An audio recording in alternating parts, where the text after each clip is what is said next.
Bismillahirrahmanirrahim. Assalamualaikum warahmatullahi wabarakatuh. Alhamdulillah falikil habbi wan nawa, yukhrijul hayya minal mayyiti wa yukhrijul mayyita minal hayyi, wa yarzuqu may yasha bighairi hisab. Asyhadu an la ilaha illallah wahdahu la syarikalah, la ma'buda siwa, wa asyhadu anna Muhammadan abduhu wa rasuluh. Allahumma sholli wa sallim wa barik ala nabiyyika wa rasulika Muhammadin khatamil anbiya wal mursalin wa alihi wa sahbihi ajmain, amma ba'du. Hadirin Bapak Ibu jamaah pengajian rahimakumullah, alhamdulillah, puji syukur saya haturkan kehadirat ilahi Rabbi atas limpahan rahmah, hidayah serta maunahnya.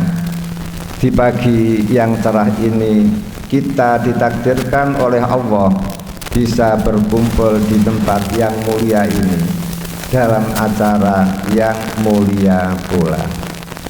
Semoga ridha Allah selalu menyertai hidup kita, dan semoga jerih payah kita diterima oleh Allah sebagai amal sholih yang bermanfaat untuk kehidupan kita di dunia, di alam barzah, hingga di akhirat nanti. Hadirin Bapak Ibu jamaah pengajian rahimakumullah, kalau kita pikir-pikir bahwa hidup kita di dunia ini betul-betul enak sekali, senang sekali, bahagia sekali, mudah sekali bila dibanding dengan nenek kakek kita zaman dahulu kala. Bayangkan zaman dahulu kala, menjelang maghrib orang sibuk beli minyak tanah untuk menyalakan oblek, lampu templek, lampu petromak. Mau mandi harus ngangsu. Sekarang tinggal metek saja, lampu sudah nyala. Tinggal muter keran saja, air sudah keluar. Zaman mbah-mbah kita ketika haji harus membuang waktu 4 bulan karena naik kapal laut sampai di pelabuhan Jeddah. Dari Jeddah ke Madinah naik onta, dari Madinah ke Mekah naik onta, kemudian dari Mekah kembali ke Jeddah naik onta. Sehingga rata-rata zaman mbah-mbah kita dulu kalau haji usianya yang sepuh-sepuh. Kalau belum sepuh belum haji ketika usia sepuh. Mengapa? Seandainya mati di sana, dirampok perampok di sana, tidak apa-apa, toh sudah sepuh. Zaman sekarang tidak, cukup duduk manis di pesawat 10 jam saja dari Juanda sudah nyampe di bandara King Abdul Aziz Jeddah. Dari Jeddah sudah naik bis ber-AC, jalannya mulus, satu arah, kemudian semuanya serba tinggal nyantap, semuanya serba itu serba ini. Itulah hebatnya orang zaman sekarang, dan itulah bukti kesuksesan hidup di dunia. Namun pertanyaannya, Setelah bapak-bapak, ibu-ibu sukses di dalam hidup di dunia ini, kira-kira bisa ndak sukses di alam barzah? Karena hidup di alam barzah jauh lebih lama bila dibanding dengan hidup di dunia ini. Kalau hidup di dunia ini untuk Nabi Nuh memang panjang, 1780 tahun. Nabi Ibrahim 175 tahun. Nabi Musa 120 tahun. Namun untuk kita umat Nabi Muhammad mengatakan a'maru ummati ma baina sittin wa sab'in. Umur umatku antara 60 dan 70. Kalau bapak-bapak, ibu-ibu sekarang sudah berusia 69, berarti kurang berapa? Kan begitu. Padahal hidup di alam barzah kan panjang. Nabi Adam hingga sekarang sudah berapa ribu itu. Bagaimana kalau tidak sukses? Bagaimana kalau tidak bahagia? Apa yang akan terjadi? Oleh karena itulah maka kita berkewajiban untuk berusaha keras agar bisa sukses di dunia ini dan bisa sukses ketika hidup di alam barzah. Dengan kesuksesan hidup di alam barzah, insya Allah setelah bangkit dari kubur lebih sukses lagi.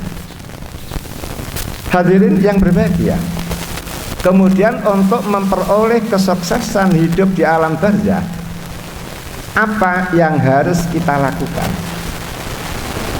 Untuk menjawab apa yang harus kita lakukan, perlu kita tahu apa yang terjadi di alam barzah. Di dalam sebuah hadis riwayat Imam Abu Dawud bersumber dari sahabat Utsman bin Affan, Utsman mengatakan, Nabi Muhammad setelah selesai menanam jenazah, Nabi Muhammad berhenti sejenak. Kemudian Nabi Muhammad mengatakan, wahai teman-teman, wahai para sahabat, istaghfiru li akhikum wasalu lahu tasbit fa innahul an yus'alu. Wahai hadirin, mintakan ampunlah kepada Allah buat saudara kamu ini, dan mintakan untuk dia kekokohan iman, karena sebentar lagi dia akan ditanyai, akan menghadapi uap, ujian alam barzah. Kalau jenengan kenal dengan UNAS, sekarang ada uap ujian alam barzah. Setelah itu Nabi berhenti. Nabi berdoa memintakan ampun buat si mayit dan memintakan agar keimanan yang dimiliki ketika di dunia tetap dikokohkan oleh Allah dalam hati dia, sehingga bisa sukses menghadapi uap ujian alam barzah.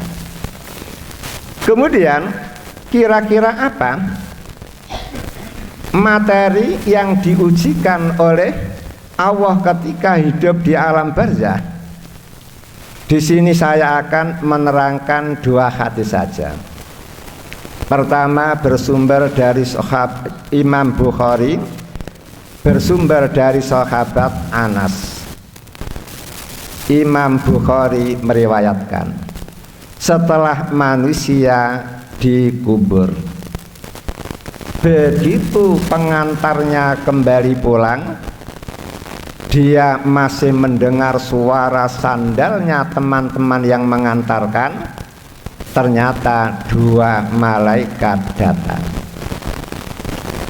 Setelah datang, rohnya dikembalikan. Kemudian si mayit didudukkan. Setelah itu ditanya, wahai rajul, ata'rifu surata hadza, apakah kamu kenal dengan gambar orang ini? Berarti malaikat ya punya banner, Pak. Kemudian ditanya, ata'rifu surata hadza, apakah kamu kenal dengan gambar orang ini? Kata Nabi, bila dia orang mukmin pasti menjawab, a'rifuha, wahai malaikat, aku mengenalnya. Kata malaikat, man huwa, siapa dia? Huwa Muhammadun Rasulullah, dia adalah Muhammad utusan Allah. Langsung malaikat menjawab, sodakta, Anda betul.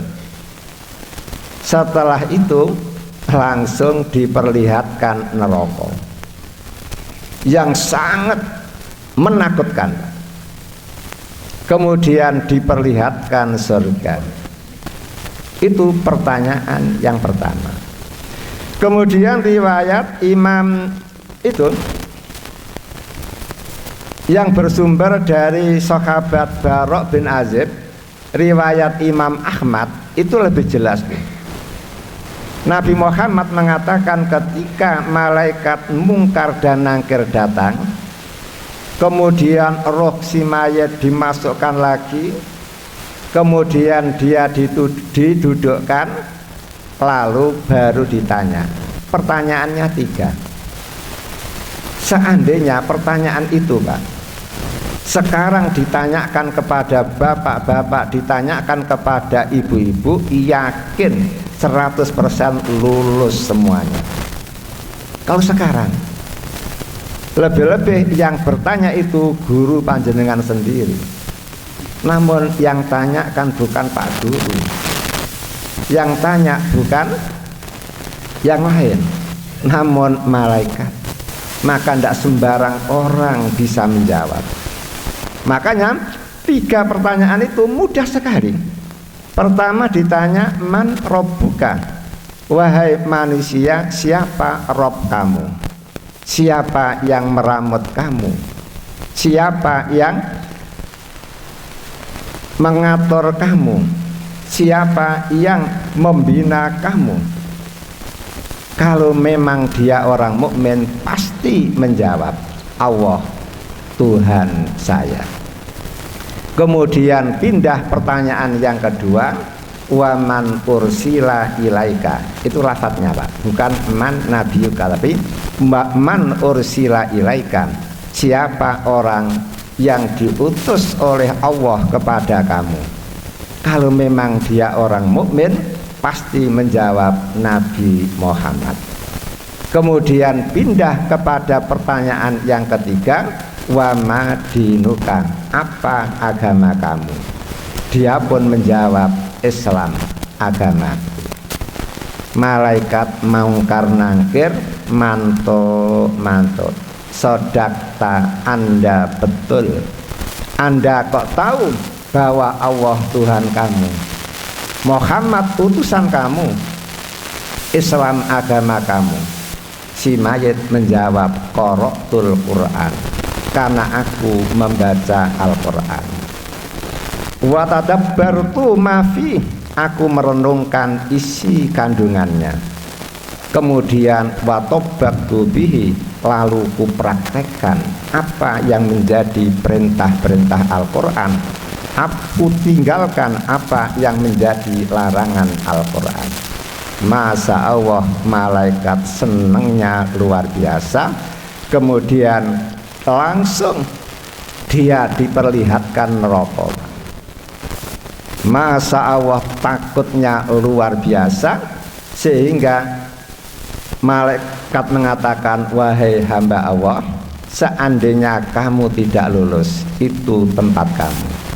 Namun karena kamu lulus, langsung diperlihatkan surga.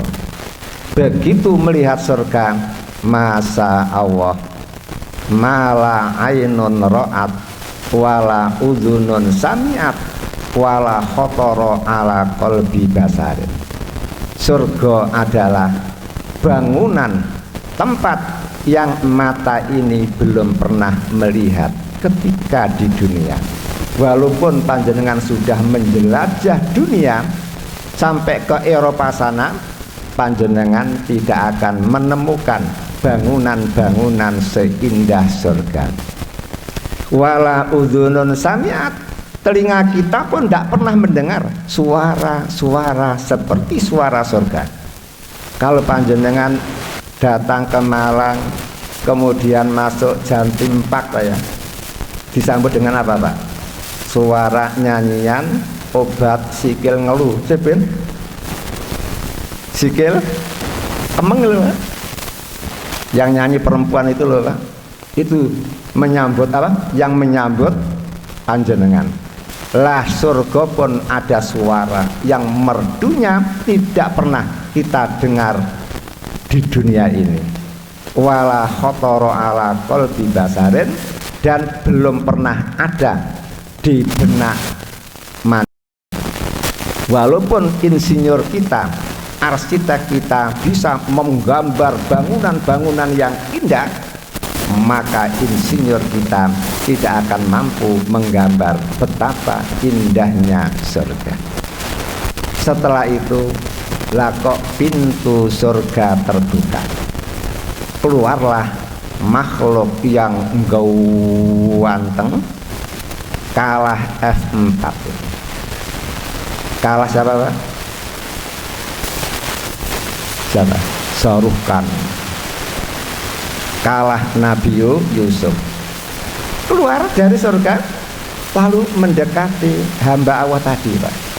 Semakin dekat semakin harum, semakin dekat semakin harum, sampai si mayat kagum, man anta, siapa anda? Kok ganteng sekali, kok harum sekali. Si makhluk itu ngomong, ama arafta, masa kamu ndak kenal? Kata dia, la a'rifuka, aku ndak kenal sama anda. Lalu makhluk ganteng itu ngomong, ana amaluka as-solihu, saya ini amal kamu yang soleh. Sholatmu, ngajimu di Islamic Center sini, sodakohmu, segala kebaikan kamu diwujudkan oleh Allah menjadi seperti saya. Dan saya sekarang diberi tugas oleh Allah menemani anda di alam barzah ini. Coba siapa yang tidak senang? Di alam barzah, alam yang waksah Pak, membuat orang gelisah. Lah kok ditemani orang ganteng, ambunya wangi, masa Allah. Walaupun panjenengan hidup di alam barzah ribuan tahun, kerasan Pak, tidak akan kepingin pulang kembali.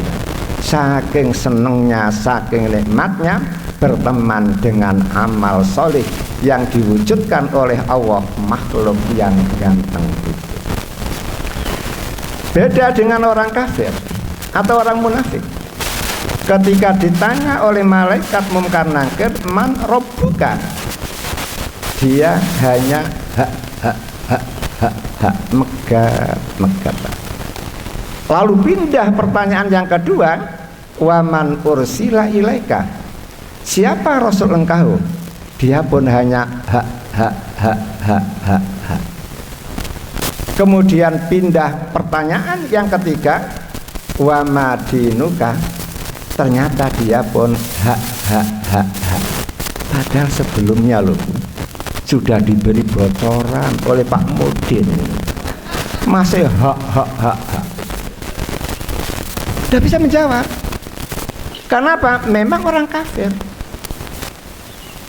Walaupun sudah sering mendengar kata-kata Allah, sudah sering mendengar kata-kata Rasulullah, sudah sering mendengar kata-kata Islam, lebih-lebih dia bertetangga dengan masjid, tiap waktu sholat ada suara adzan, namun tetap tidak bisa menjawab. Mengapa demikian? Karena yang tanya bukan saya, tapi malaikat Munkar Nakir. Lah gara-gara tidak bisa menjawab, langsung malaikat mengambil palu gudam, langsung dia dijurus palu, Pak. Gitu.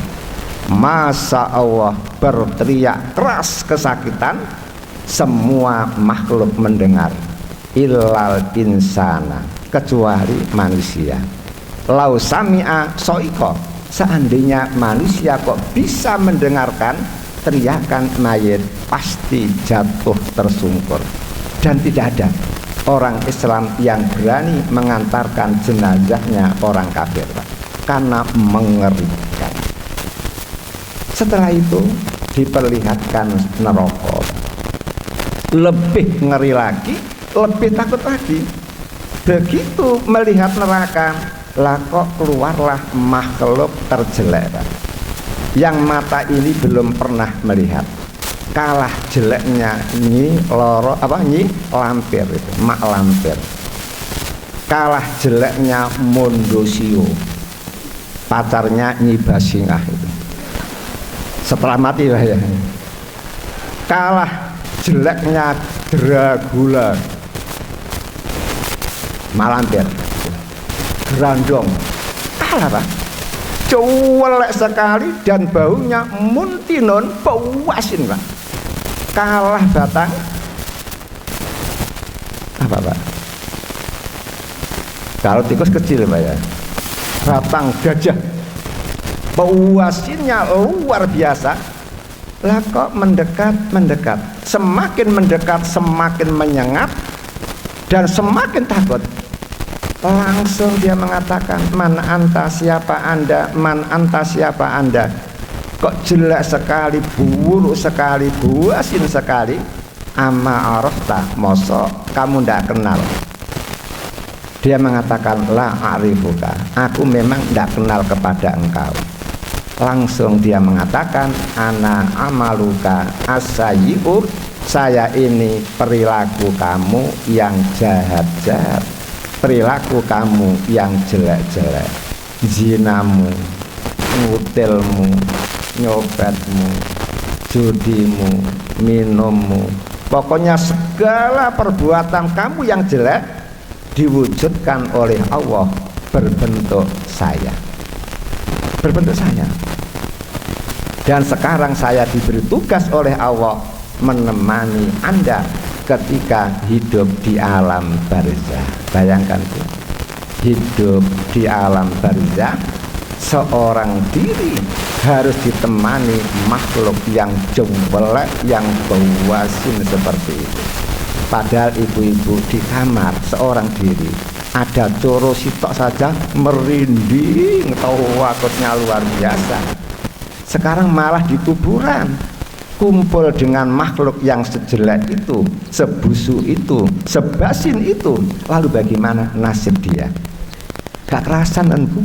Mondok di negara cacing ndak kerasan, mau pulang kiainya ndak memberi izin. Ayo coba, kira-kira mati ngadeg atau mati lungguh itu? Ya kalau bisa mati kan begitu. Inilah resiko. Dan inilah yang dikatakan oleh Nabi, yatba'ul mayyita salah satu. Mayit itu akan diikuti oleh 3 hal. Pertama, keluarganya. Kedua, hartanya. Ketiga, amalnya. Setelah manusia mayit yang mati itu dikubur, keluarganya kembali pulang. Walaupun dia ngomong janji setia seumur hidup, begitu sang suami mati, si istri pun kembali pulang. Harta kekayaannya kembali, yang tetap tinggal amal perbuatannya.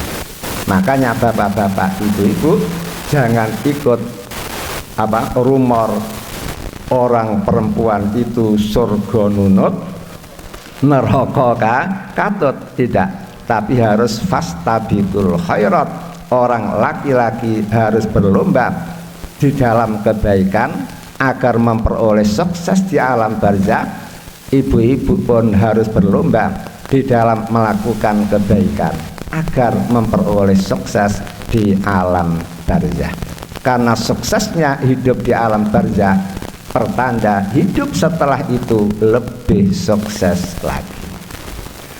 Kemudian yang penting untuk kita garis bawahi, setelah panjenengan tahu bahwa di alam barzah ada pertanyaan, ada uap ujian alam barzah, ternyata soalnya hanya 3 saja, maka dari situ bisa kita simpulkan kalau bapak-bapak, ibu-ibu ingin sukses di alam barzah, maka cukup menyiapkan 3 hal saja. Pertama, ma'rifatullahi. Panjenengan harus betul-betul kenal kepada Allah Ta'ala. Siapa Allah? Al-Khaliqu, pencipta jagat raya. Siapa Allah? Al-Khaliqu, yang menciptakan manusia, jin, malaikat, hewan-hewan, semuanya Allah yang menciptakan. Siapa Allah? Al-Mudabbiru, yang mengatur jagat raya. Coba lihat di ruang angkasa, Pak. Bintang yang jumlahnya tidak bisa dihitung, sehingga ketika Nabi Muhammad ditanya oleh sahabat, berapa jumlah bintang yang ada di ruang angkasa sana? Kata Nabi, seperti jumlah pasir di tepi laut. Berarti apa? Karena tidak akan mungkin ada orang bisa menghitung butir-butir pasir di tepi laut, maka orang pun tidak akan mampu menghitung bintang yang ada di angkasa sana. Makanya menurut penyelidikan, orang negara maju punya radar terbesar untuk menyadap keberadaan bintang. Ternyata yang tersadap angka 1 ditambah 012, itu yang tersadap. Kalau angka 1 ditambah 03 ribuan, ditambah 06 jutaan, ditambah 09 miliaran, ditambah 012 triliunan, ditambah 015 triliunan, ditambah 018 wis lali, ditambah 021 malah lali. Ternyata masih banyak sekali bintang-bintang yang belum tersadap. Mengapa belum tersadap? Karena cahayanya saja belum tembus ke bumi. Padahal perjalanan cahaya itu per detik mampu menempuh jarak 300.000 kilo. 300.000 kilo, 300.000 kilo. Itu hingga sekarang belum tembus ke bumi. Ya, saya maksud apa? Walaupun bintang itu sekian itu banyaknya dan semuanya beredar, namun mengapa kok tertib sekali? Tidak ada yang tubruan, tidak ada yang error, tidak ada yang salah jalan, salah jalur. Itulah hebatnya ciptaan Allah, itulah hebatnya Al-Mudabbiru, cara Allah mengatur. Sama dengan manusia ini. Kalau panjenengan mau merenung ciptaan Allah berada di diri panjenengan, coba diri panjenengan itu ajaib sekali. Jantung itu merupakan pompa ajaib. Dia kerja tiap hari, tiap malam 24 jam tanpa dikomando oleh otak. Jenengan tidur, otak jenengan istirahat, jantung itu masih bekerja saja, nut memompa darah, disalurkan ke seluruh organ tubuh. Padahal 1 hari 1 malam darah yang dipompa oleh jantung itu 7.056 liter. Padahal diskotaku kalau berjalan terus sehari semalam tanpa berhenti itu hanya menghabiskan solar 150 liter. Jantung yang besarnya hanya sekepal manusia lah kok punya kekuatan seperti 47 bis kota. Tapi siapa iya? Kalau satu bis kota, satu hari malam berjalan terus saya menghabiskan 150 liter. Coba beli 7.056 dibagi 4 dibagi 150 liter berarti kan piro Pak? 47 bis. Bayangkan jantung yang sebesar kepalan manusia punya otot-otot yang kuatnya seperti itu, sehingga tiap satu hari satu malam mampu memompa darah 7.026. Kekuatannya sama dengan 47 bis kota. Kira-kira siapa yang mengatur itu? Kalau tidak maha hebat. Lebih hebat lagi apa? Tangan. Coba tangan ini kan luar biasa. Kerjanya luar biasa hebatnya. Panjenengan di dalam hati kepingin membaca buku loh. Apa? Tangan langsung mengambilkan kan? Gitu? Kemudian memapakkan, kemudian membukakan, diatur sehingga mata pas. Setelah jenengan membaca, sudah terakhir tangan tanpa disuruh membuka lembaran berikutnya. Itulah hebatnya tata kerja tangan. Namun panjenengan tidak pernah bersyukur kepada tangan beliau. Padahal tangan seperti itu hebatnya. Nah, inilah mengenal Allah itu, ma'rifatullah. Kemudian kenal Allah. Siapa Allah? Ar-Razzaq, pemberi rezeki. Sehingga semuanya dapat rezeki. Tidak ada satupun hamba yang kelewatan. Beda dengan manusia, bagi-bagi beras miskin, kadang-kadang ada yang kelewatan Pak ya. Sehingga ada yang protes, aku miskin tidak dapat bagian. Ternyata panjenengan waduh ya lali. Kan begitu kan? Namun Allah Ta'ala di dalam bagi-bagi rezeki kepada manusia, kepada jin, kepada hewan, tidak ada satupun yang tertinggalkan, tidak ada satupun yang terlewatkan. Itulah hebatnya Allah Ta'ala. Siapa Allah? Al-Ma'bud, zat yang wajib untuk disembah. Sehingga setelah mengenal Allah, manusia harus beribadah kepada Allah. Dan ingat, Allah itu tidak butuh ibadah manusia.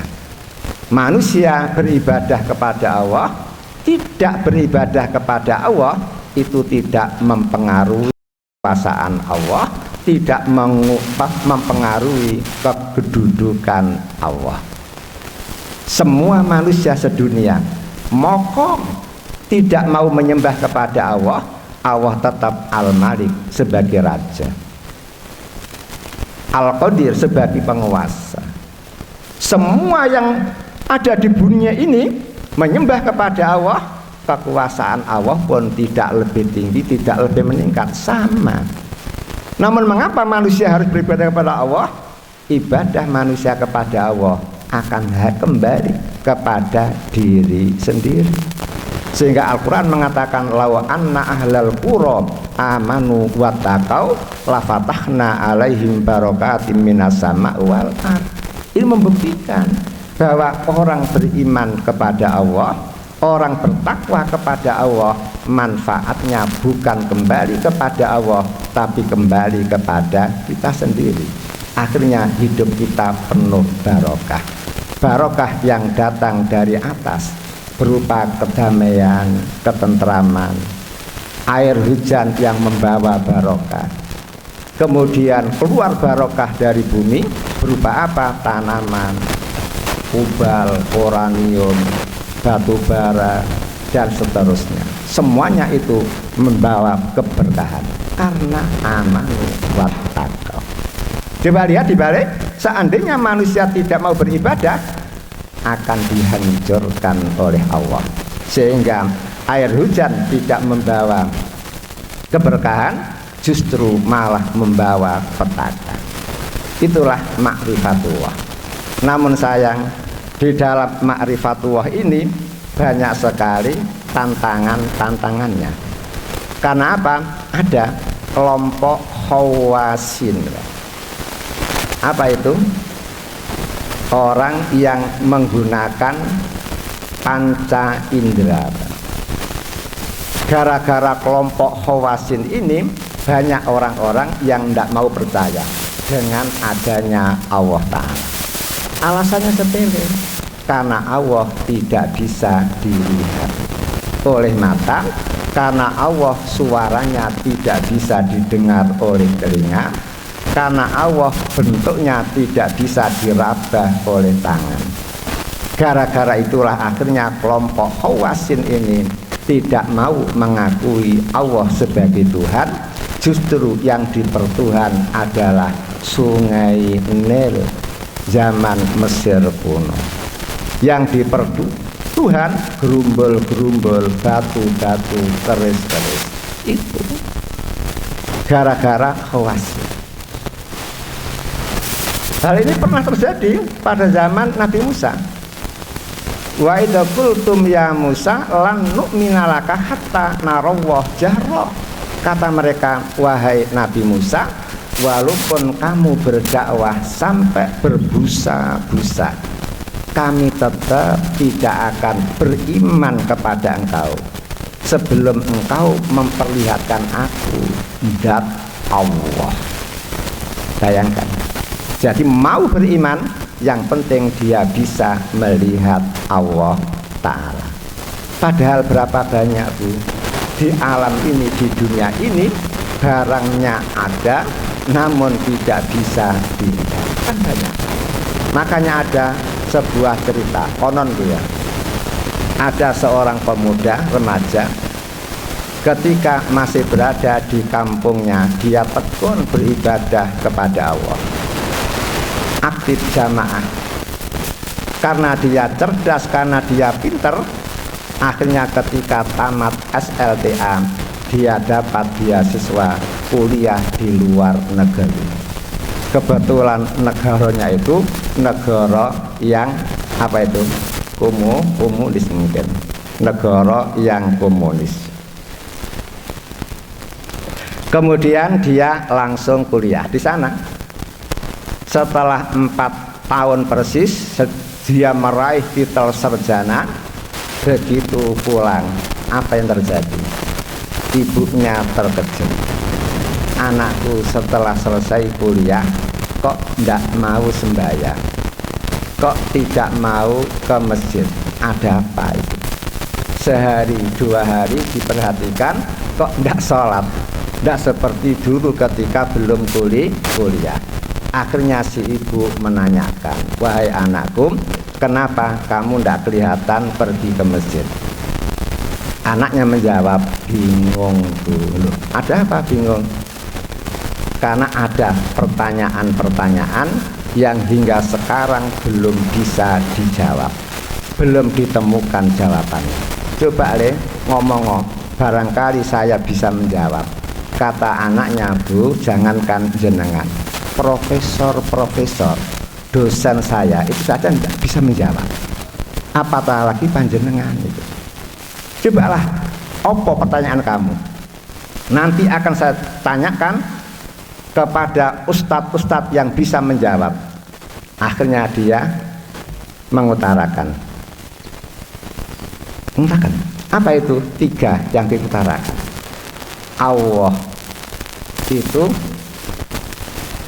ada apa tidak? Kalau ada, mana wujudnya? Kok semua orang Islam percaya dengan adanya Allah, padahal mana wujudnya? Kemudian yang kedua, iblis itu diciptakan oleh Allah dari api.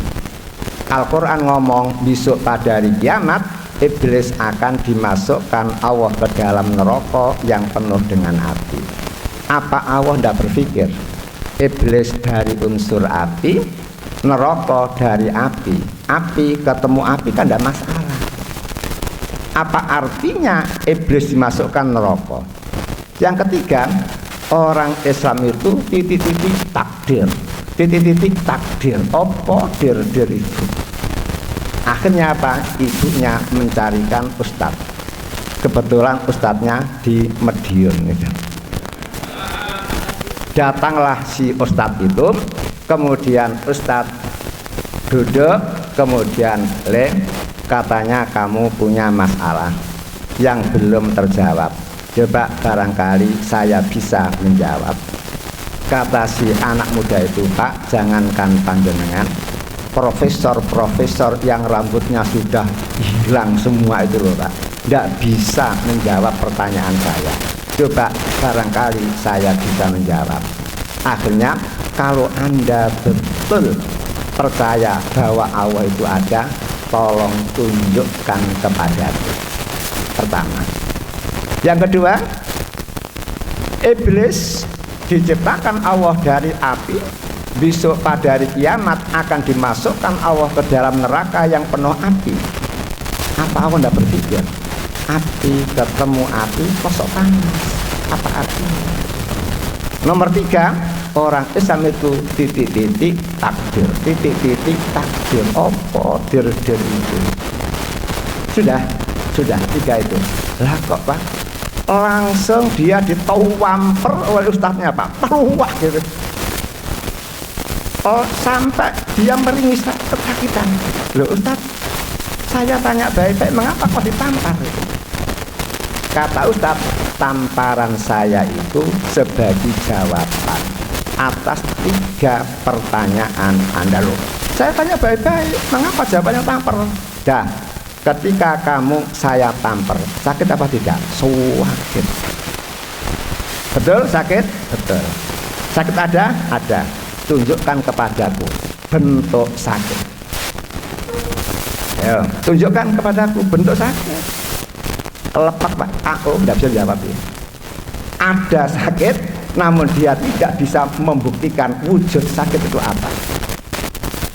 Yang kedua, pipi kamu terbuat dari apa? Kulit. Tangan saya terbuat dari kulit. Karena saya ingin menyakiti kamu. Oh, sakit apa enggak? Sakit. Lah, begitu pula iblis. Walaupun dari api, neraka penuh api, karena Allah ingin menyakiti, menyiksa iblis, maka iblis tetap akan tersiksa, merasa sakit. Kemudian yang ketiga, kamu tadi malam mimpi apa? Tak mimpi apa-apa. Lah, sekarang dapat pukulan kan? Iya, itu namanya takdir. Itu namanya takdir. Tidak diduga-duga, lah kok datang sendiri. Itu apa? Yang menyebabkan orang banyak tidak mau beriman kepada Allah, karena Allah tidak bisa dilihat. Mengapa begitu Pak? Jawabannya begini. Selama manusia masih hidup di dunia, tidak akan bisa, tidak akan kuat melihat Allah. Coba jenengan lihat dalam surat Al-A'raf ayat 143. Ketika Nabi Musa berada di Bukit Tursina, omong-omong dengan Allah Ta'ala. Nabi Musa lah kok nyeletuk, Robbi arini andur ilaika. Ya Allah Tuhanku, tolong tunjukkan wajahmu kepadaku, karena aku ingin melihatnya. Bila perlu selfie sama saya. Dengan lembut Allah menjawab, lantaroni wahai Musa, kamu tidak akan kuat melihat saya. Walakin indur ilal jabal fa inistaqarra makanahu fasaufa taroni. Sekarang kalau kamu tidak percaya, lihat saja Bukit Tursina ini. Bila Tursina ini tetap seperti sedia kala, berarti kamu kuat melihat saya. Akhirnya Nabi Musa fokus Pak. Kedua pandangan mata ditujukan kepada Bukit Tursina. Setelah itu falamma tajalla rabbuhu lil jabali ja'alahu dakkan wa harra Musa sa'iqan. Setelah Allah menampakkan dirinya kepada bukit, alias Allah mejeng gitu. Lah kok bukit dakkan Pak, meledak. Wa harra Musa sa'iqan. Lalu Nabi Musa jatuh tersungkur. Kayak Nabi Musa, nabi yang paling kuat, paling roso, seperti Mbah Marijan, roso. Tidak percaya? Coba ketika dua anak perempuannya Nabi Syuaib mau memberi makan, memberi minum Kambing-kambingnya tidak bisa kan? Gara-gara apa? Sumurnya tertutup batu besar yang harus diangkat 4 orang, 5 orang, 6 orang baru kuat. Nabi Musa seorang diri. Kuat. Qawiyun amin. Kuat dan sangat bisa dipercaya. Itu hebatnya Nabi Musa. Jangankan manusia, Pak. Malaikat Jibril saja, Pak, pernah Pak ditampar oleh Nabi Musa, Pak. Gara-gara mau mencabut ruhnya. Sampai malaikat Jibril kembali pulang menghadap Allah. Ya Allah, Engkau telah mengutus aku mencabut nyawa orang yang tidak mau mati. Kata Allah, oh ya, karena kamu kasar. Dah, sekarang kembali ngomong dengan lembut. Akhirnya dia kembali. Kata Jibril, wahai Musa, aku diutus oleh Allah menyuruh kamu agar tapak tanganmu kamu letakkan di bulu lembu. Setelah itu bulu yang tersentuh oleh tapak tangan kamu silahkan dihitung sampai habis. Nabi Musa guyu, Ibrahim potonganmu. Aku ngerti kalau sudah kuhitung habis aku mati kan? Iya. Dah, daripada lama-lama menghitung, sekarang siap dicabut Pak. Ini membuktikan bahwa Nabi Musa itu dulure Mbah Marijan, rusonya luar biasa. Itu saja tidak kuat melihat Allah. Lah apatah lagi kita ini, apatah lagi anak muda yang baru lulus S1, malah seperti apa?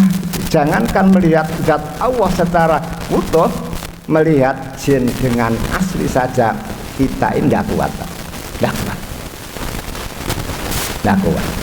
Makanya Nabi Muhammad sendiri ketika punya kesempatan omong-omong dengan Allah di Sidratul Muntaha ketika Isra Mi'raj, Nabi Muhammad tidak berani, Pak, menyeletup seperti apa Nabi Musa.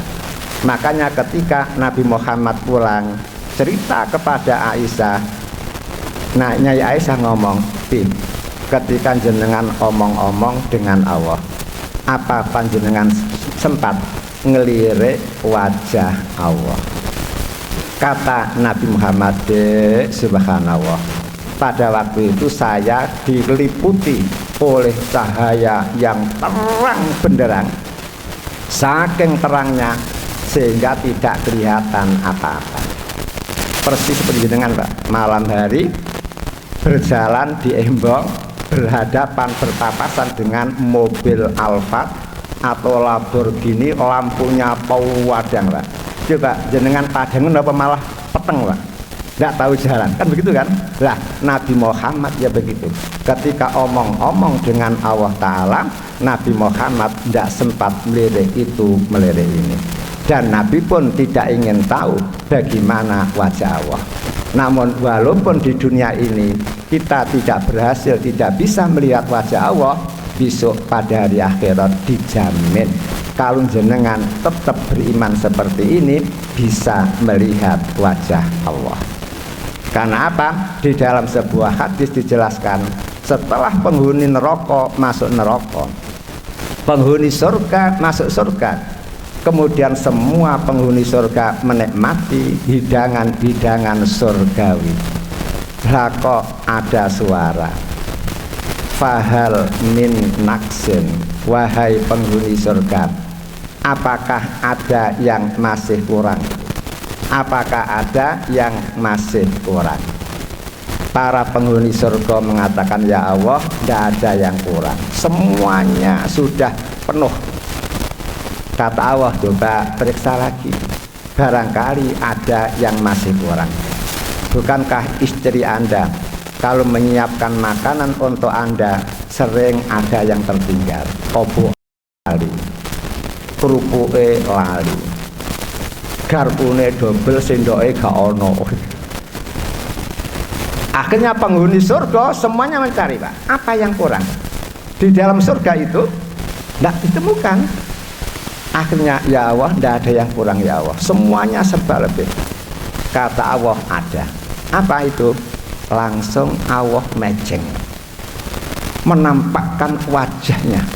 Masa Allah semua penghuni surga tidak ada yang ketip, mentolong semuanya menikmati wajah Allah. Setelah itu Allah ngomong, mulai hari ini rasa marahku ku cabut, kemudian ku ganti dengan ridwani, keridhaan saya. Masa Allah semua penghuni surga sewenangnya luar biasa, Pak. Mengapa seneng? Karena tempatnya indah, makanannya enak, tuan rumahnya full senyum. Coba kira-kira piye, Pak?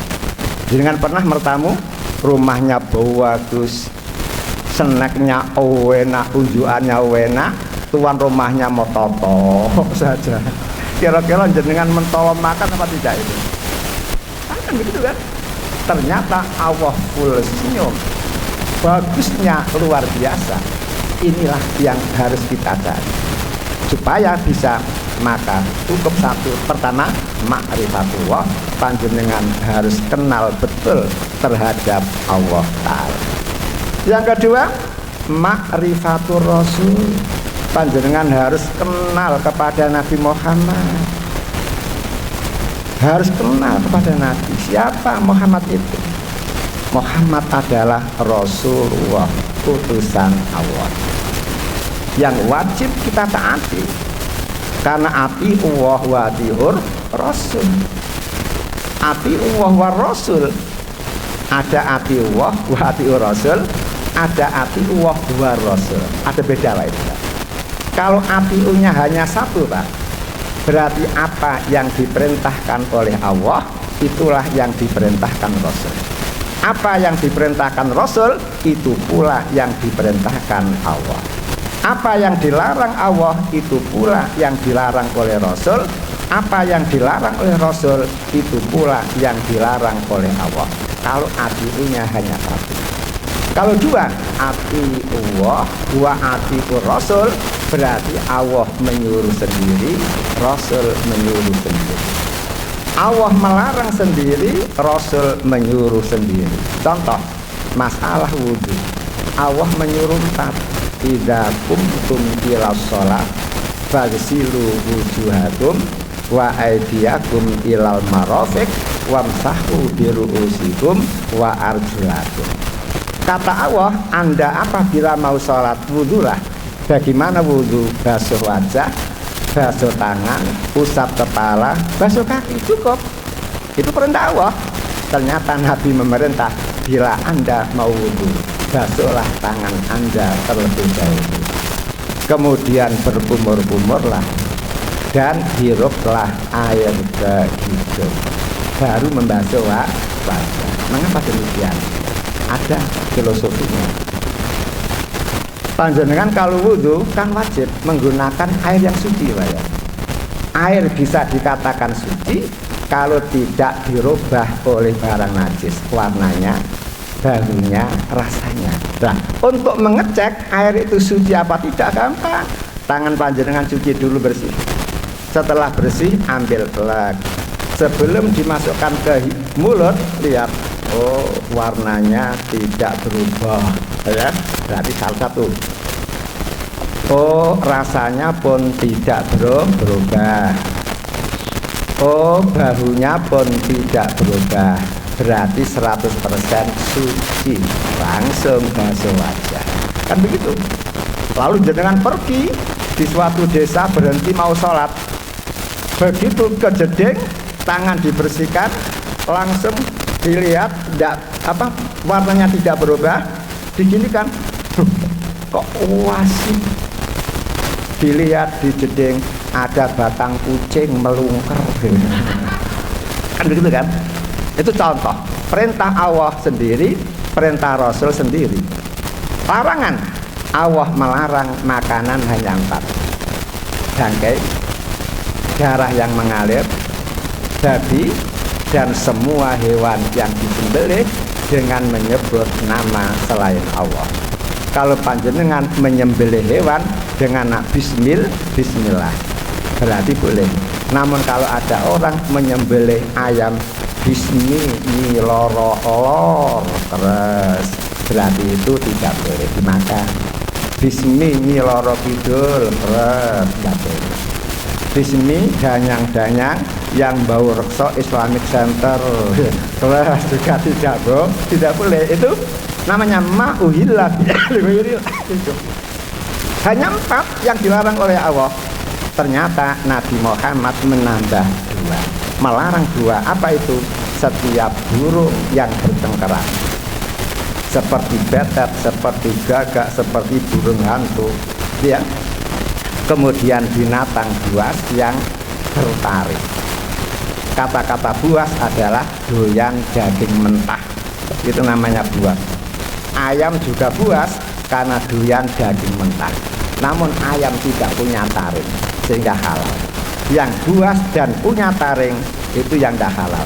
Tikus, kucing, anjing, dan seterusnya.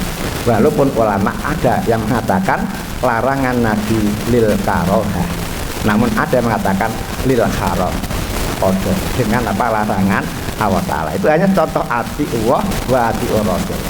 Kemudian yang terakhir ma'rifatul Islam, kenal terhadap Islam. Agar sukses di alam barzakh, di samping panjenengan harus ma'rifatullah, ma'rifatul Rasul, sekarang ma'rifatul Islam, harus kenal terhadap Islam, sehingga bisa udkhulu fisilmi kapan melakukan berislam itu total. Tidak hanya sholatnya yang Islam, tidak hanya puasanya yang Islam, namun ide-idenya pun Islami, pemikirannya pun Islami, mencari ekonomi pun harus dengan cara Islami, pergaulan pun harus Islami. Nah, agar bisa Islami harus ma'rifatul din, ma'rifatul Islam. Panjenengan harus mengenal Islam. Padahal hakikatnya itu kan hanya 2, perintah dan larangan, itu Islam. Padahal Al-Quran mengandung 236